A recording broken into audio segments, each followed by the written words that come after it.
करने से कोई किसी को रोक देगा क्या? दौरा कर रहे हैं, लेकिन जिसका खुद ही अब आधार समाप्त है, तो बाकी दौरा वगैरह का कोई अर्थ है क्या? कोई अर्थ नहीं। नमस्कार, लाइव सिटीज देख रहे हैं आप और मैं हूं आपके साथ निशा बर्नवाल। जेडीयू से अलग होकर उपेंद्र कुशवाहा लगातार नीतीश कुमार पर हमलावर है। वहीं देखा जाए तो अभी बिहार में सियासत आनंद मोहन को लेकर काफी गर्म है। सभी नेता आनंद मोहन को लेकर अपनी अपनी प्रतिक्रिया दे रहे हैं। तो इसी कड़ी में उपेंद्र कुशवाहा से भी जब ये पूछा गया कि आनंद मोहन की रिहाई को लेकर स्वीकृति मिल चुकी है, जिस पर उन्होंने कहा कि मैं इस पर कोई टिप्पणी नहीं करना चाहता हूं। और भी काफी कुछ उन्होंने आनंद मोहन को लेकर कहा है, नीतीश कुमार को लेकर भी कहा है। इसके साथ साथ नरेंद्र मोदी को लेकर भी अपनी प्रतिक्रिया दी है। क्या कुछ कहा है उपेंद्र कुशवाहा ने, चलिए पहले आपको वो सुनाते हैं। देखिए, इसमें मेरे नजरिया का क्या मतलब है? सरकार ने जो भी निर्णय लिया है, सरकार का काम है, उसमें मेरी टिप्पणी और मेरे नजरिया का तो कोई मतलब नहीं है। सरकार ने कुछ सोच समझ कर ही किया होगा। जो कुछ भी किया सरकार ने सब लोगों के सामने है।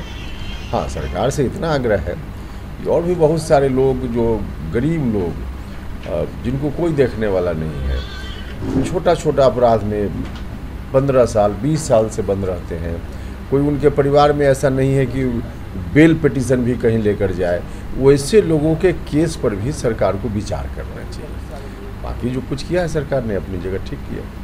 ऐसा कहा जाता है कि आनंद मोहन के बहाने कई दुर्दांत अपराधियों को भी छोड़ा गया। अब इस विषय पर हमने बहुत गौर से देखा नहीं है, क्योंकि इस तरह का विषय सीधे हम लोगों से रिलेटेड नहीं है, तो इस पर क्या टिप्पणी करें।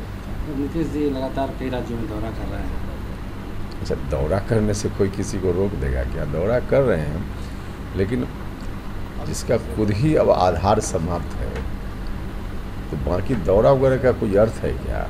कोई अर्थ नहीं। देश में अभी नरेंद्र मोदी जी को कोई चुनौती किसी कॉर्नर से कम 2024 चुनाव तक तो नहीं मिलने वाली। वैसी परिस्थिति में दौरा करना, एक दूसरे से मुलाकात करना, उनकी स्वतंत्रता है, वो करें, उसमें क्या दिक्कत है।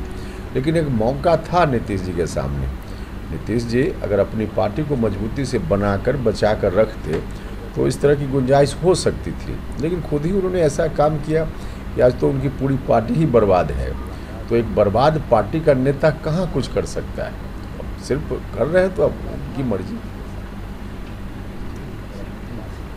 तो सुना आपने उपेंद्र कुशवाहा को। इन्होंने सबसे पहले आनंद मोहन को लेकर कहा कि मैं इस पर कोई टिप्पणी नहीं करना चाहता, ये सरकार का फैसला है। लेकिन हाँ, ये जरूर कहना चाहूंगा कि सरकार को उस वैसे लोगों के बारे में भी सोचना चाहिए जो गरीब तबके के हैं और सालों से जेल में बंद है, 15-15 साल 20-20 साल से जेल की सजा काट रहे हैं, लेकिन उनके लिए आवाज उठाने वाला कोई नहीं है। इसके साथ ही उन्होंने नीतीश कुमार पर हमला बोला और कहा कि उनकी जो पार्टी है वो अब बर्बाद हो चुकी है और बर्बाद पार्टी के नेता क्या कुछ ही कर पाएंगे। साथ ही साथ उन्होंने नरेंद्र मोदी को लेकर भी कहा कि नरेंद्र मोदी प्रधानमंत्री के तौर पर अच्छे हैं और उनका कोई तोड़ नहीं है। नीतीश कुमार को जितना दौरा करना है कर ले, उन्हें जितना चाय नाश्ता करना है दूसरे प्रदेशों में जाकर करते रहें, लेकिन नरेंद्र मोदी का कोई दूसरा विकल्प नहीं है। बहरहाल इस खबर में इतना ही। बाकी की तमाम खबरों के लिए बने रहें लाइव सिटीज के साथ। अगर आप इस वीडियो को हमारे फेसबुक पर देख रहे हैं तो हमारे पेज को लाइक कर ले, यूट्यूब पर देख रहे हैं तो हमारे चैनल को सब्सक्राइब कर ले। धन्यवाद।